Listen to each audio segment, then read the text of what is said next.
I told my brother to stop faking his injury at Thanksgiving, so I pushed his wheelchair to prove it. I didn't know his doctor was standing right behind me, recording everything. Alright. Reddit, let me just start by saying, I'm honestly exhausted from being the only person in my family who hasn't completely lost their minds. For context, I'm the oldest, and for some reason that means everyone expects me to just nod along with whatever dramatic story gets tossed around.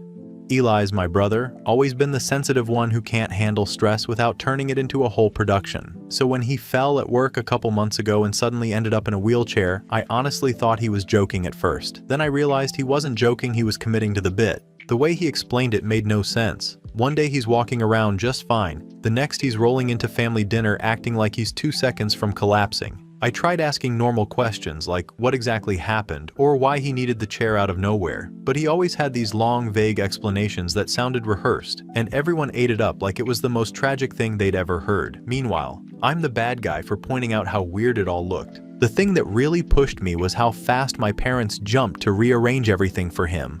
New chairs, different seating plans, wider spaces, special dishes, extra breaks.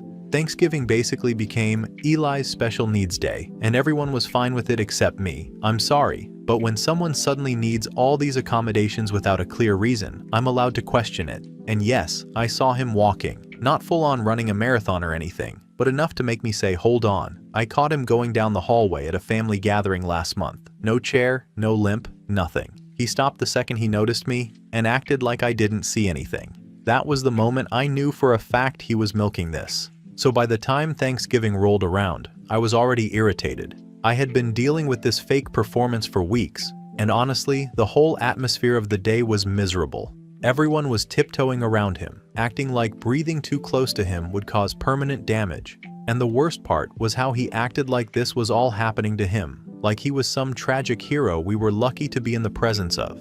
From the moment I walked in, I could tell he was leaning into it even harder. He made these exaggerated movements with his hands, like he was struggling just to adjust himself in the chair.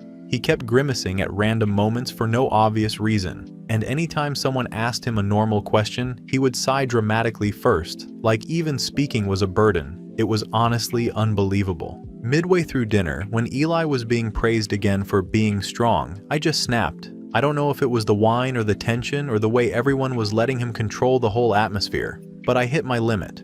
I kept thinking about how he acted perfectly normal when he didn't know I was watching, and the more I thought about it, the more angry I got that he was letting everyone cater to him like this. So I did what I thought needed to be done. I walked behind his chair and told everyone I was tired of the act. I said we were ending the pity show and that he could stop pretending now. Before anyone could say or do anything, I grabbed the handles and pushed him forward a few feet. I genuinely expected him to stand up, maybe stumble a little, and then everyone would finally see what I'd been saying all along. But that's not what happened. He fell straight out of the chair, landed hard, knocked into the table. Food went everywhere. A bunch of relatives started yelling at once. People rushed toward him. My mom screamed like the world was ending. It was chaos instantly. And I swear to you, the second he hit the ground, he suddenly acted like he couldn't move at all. Not even his arms, just limp. I honestly still don't buy it. It looked like another dramatic shift to make me look insane. Everyone kept telling me I'd hurt him, but I didn't shove his chair. I pushed it forward, gently even, expecting him to stand. I turn around, and it's his doctor. I didn't even know he was invited. I didn't even know he was part of the family friend circle now. And he was holding his phone up like he had been recording the whole thing. Not just the push, the whole argument leading up to it. Apparently Eli has been updating him constantly about his condition, and this guy just shows up to Thanksgiving like it's normal. Everyone suddenly acts like it's perfectly fine he's there. Meanwhile, I'm the one being yelled at like I committed a crime. The doctor starts lecturing me about nerve damage and spinal issues and how Eli's condition is actually worsening. He acted like I've been purposely tormenting him, like I was some villain who plotted this. My whole family turned on me instantly. No one even tried to hear me out. They kicked me out of the house before dessert was served, and now everyone's blowing up my phone saying I need to apologize. Apologize for what? For not buying into an obvious exaggeration? For being the one person willing to say what everyone else was too scared to? Nobody wants to admit he's milking this, because then they'd have to admit they've been enabling him. Update 1. Alright Reddit, here we go again. I didn't expect to be back this soon, but the last 48 hours have been ridiculous. I posted thinking people would at least try to see where I was coming from, but apparently everyone is acting like I committed some unspeakable crime instead of just calling out obvious nonsense. My family has completely lost it, and somehow I'm the one getting punished for trying to keep things honest. First off, yes, my parents actually banned me from their house. They said they need space, and that I'm a danger to Eli. I can't even begin to explain how dramatic that sounds. A danger? Really? I pushed a wheelchair that shouldn't have even been needed in the first place, but they're all acting like I threw him down a staircase. They didn't even hear me out. They didn't ask why I felt the need to expose him or how long I've watched him milk this whole injury thing. They just jumped straight to calling me reckless and telling me to leave. And fine.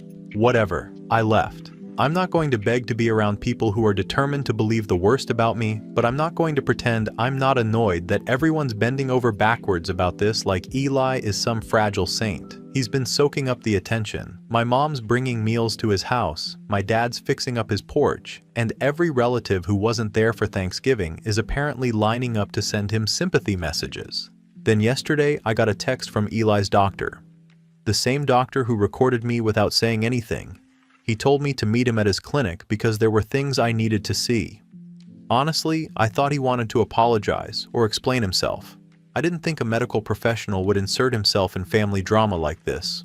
But no. The whole thing felt like some staged intervention where everyone assumes I'm the problem. I went anyway because I'm not scared of hearing so-called facts. If anything, I figured I could finally get him to admit that half of this diagnosis stuff is based on Eli's complaints, not anything actually visible or measurable. But the meeting was a complete waste of time.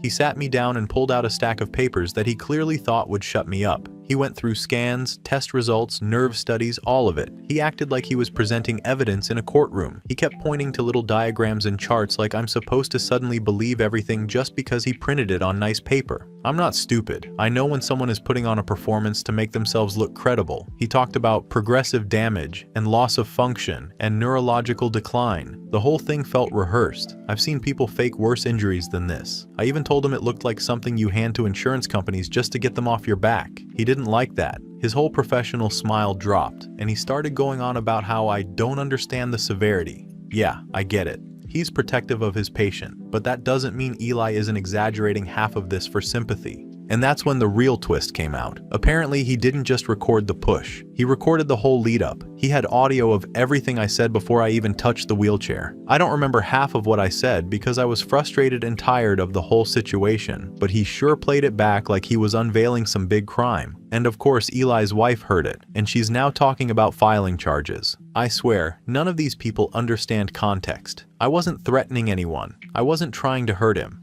I was commenting on the fact that everyone was treating him like he was 1 second away from death and refusing to even question whether he might be exaggerating. But the second she heard that recording, she lost it. She's been posting vague things on Facebook about protecting her family and people showing their true colors. And now I'm hearing through my cousins that she's actually serious about going to the police. Over this. Over me pushing a wheelchair that shouldn't have been necessary. And if that wasn't enough, my girlfriend broke up with me last night. She saw the video because Eli's wife sent it to her. She didn't even ask for my side. She just said she couldn't be with someone who acts like that. It's ridiculous. She's known me for 2 years and she threw it all away over a clip that doesn't even show the whole story. Everyone is acting like I committed some unforgivable act. Meanwhile, Eli is getting more sympathy than he's ever had in his life. He doesn't even have to pretend to be humble about it. Update 2. Alright, so apparently the extended family has decided they're all on the same emotional support committee for my brother now, because I just found out they held a whole holiday thing this weekend without me. And I don't mean a small gathering either. I'm talking about a full family event with catered trays, decorations, photos, the works, and I only found out because my cousin accidentally sent a picture into the wrong group chat. Everyone was there. Everyone. Even people who live out of state who never come to anything. I wasn't even given some half-assed excuse. No message, no heads up, just blocked out of the entire thing like I'm some unstable neighbor they don't want on the street. Half of them watched me grow up, but apparently one wheelchair incident suddenly wipes out decades of family history. I decided I wasn't just going to sit at home while they all acted like I'm radioactive, so I drove over. I figured I'd walk in, clear the air, and force the actual truth back into the room because clearly, everyone has decided to swallow Eli's dramatic version of reality without even checking if it makes sense. When I got there, the entire vibe was ridiculous. People were whispering before I even made it through the door. It felt like walking into a room full of people who had rehearsed being offended. The silence was the worst part. No one even tried to pretend they were happy to see me. They just stared like I'd crashed a funeral. My uncle was the first one to say anything, and he basically treated me like some unstable person who needed to be handled carefully. That alone almost set me off. These are people who used to laugh when I messed with my siblings as kids, but now suddenly they're acting like I launched my brother off a cliff. I tried explaining that the entire family has been enabling this injury thing for months and that someone had to finally say it out loud. I pointed out all the inconsistencies they keep ignoring and the way everyone caters to every discomfort Eli mentions. They didn't want to hear any of it. I could practically see them shutting down the moment I started. A few of them even rolled their eyes, like I'm the one being dramatic. Apparently, the new family narrative is that I traumatized Eli. They're acting like he's some fragile porcelain doll who can't handle being challenged. It got even more ridiculous when his wife walked in holding a stack of papers like she was presenting evidence at a court hearing. I knew instantly that whatever she brought was specifically aimed at embarrassing me. Turns out it was a restraining order request. For me, against my own brother. I actually couldn't help laughing when she handed it over. They're all so worked up that they're literally filing legal paperwork to keep me away from him, like I'm stalking him or something. The dramatic flair of it made the whole thing even more absurd. She tried acting like she was taking a moral stand. Meanwhile, she's been spoon-feeding him attention since this whole wheelchair situation started. She's the one who helped turn a minor injury into a whole personality. The room kept getting more tense, and I could feel everyone waiting to see what I'd do next, like they expected some meltdown. I wasn't going to give them that. I laid out my side again, calmly, but it didn't matter. They've all clearly decided that Eli is some brave little soldier fighting through pain while I'm the monster who dared to question it. It didn't take long before someone basically told me to leave. Not politely either. They genuinely wanted me off the property. Getting kicked out by my parents was one thing, but getting kicked out by the entire extended family was a different level of insulting. These are people who used to come to me with their own family drama. Now suddenly, I'm the risk factor that needs to be managed. Update 3. Alright, I honestly didn't even plan to come back here this soon, but things have taken a turn I didn't expect, and at this point I'm convinced the entire family wants to make me the villain of the century. I thought getting kicked out of a holiday party was bad enough, but apparently that was just everyone warming up.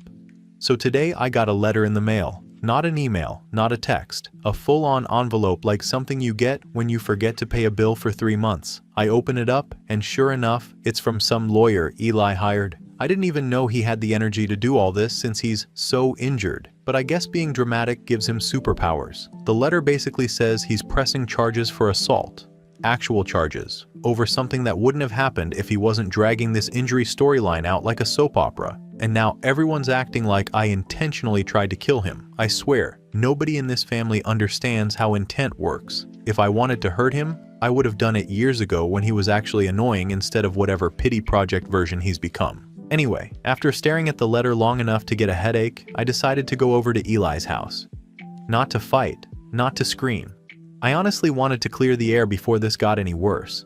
I figured if I talked to him directly, he'd realize he's taking this too far. Or at least we could make some kind of plan so neither of us has to deal with courts or lawyers or whatever circus he's starting.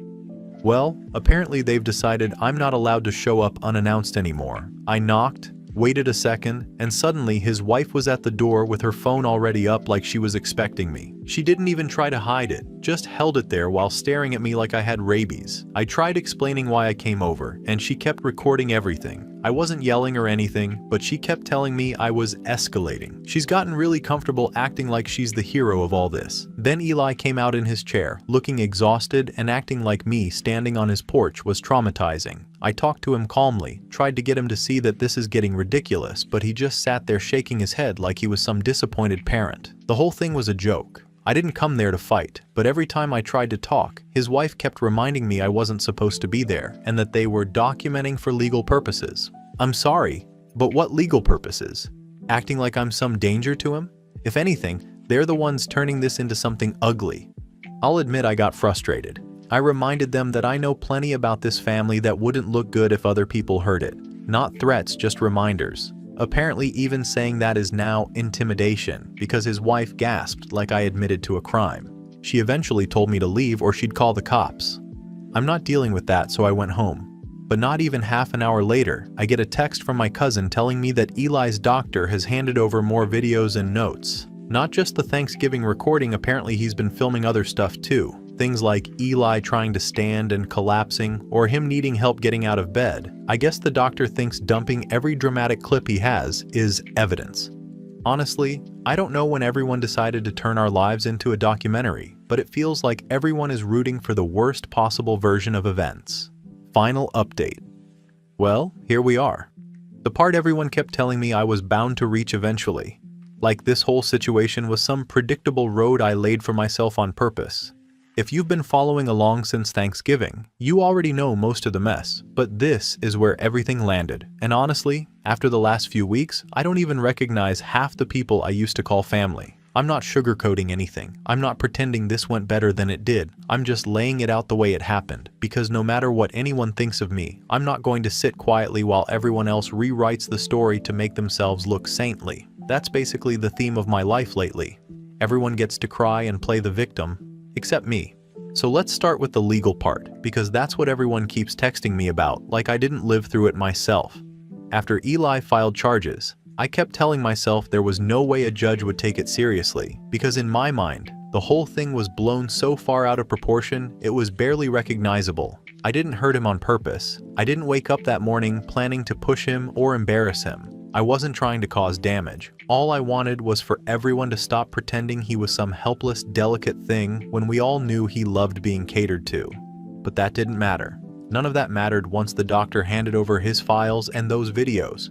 And let me tell you, seeing myself on those videos was weird. Everyone kept acting like it was some big damning moment, but all I saw was me doing what the rest of them were too scared to do. They let him limp around the house and moan and act like any movement might kill him. I'm the only one who actually tried to get to the truth, even if it didn't look good on camera. Of course, the court didn't care about my perspective. The judge looked like he had already made up his mind before I even walked in. My lawyer told me straight up that fighting it would drag out for months and probably end worse. So I took the deal. Community service, a fine, mandatory anger management, and a restraining order that makes me look like some raging threat when all I did was nudge a wheelchair. According to everyone else, it wasn't a nudge, but I know how it felt. I was there. Funny how that part magically doesn't matter anymore. The restraining order was the part that really hit me. I can't be within a certain distance of Eli for a long time. When I saw the terms, my parents acted like I deserved it, like they'd been waiting for someone outside the family to finally handle me. My mom didn't even look at me while we were leaving the courthouse. My dad barely said a word. It wasn't anger exactly. It was more like disappointment mixed with relief, which somehow felt worse. They've always babied Eli, but I never thought they'd shift into full-on silent treatment mode with me, especially over something they know I didn't mean to go that far.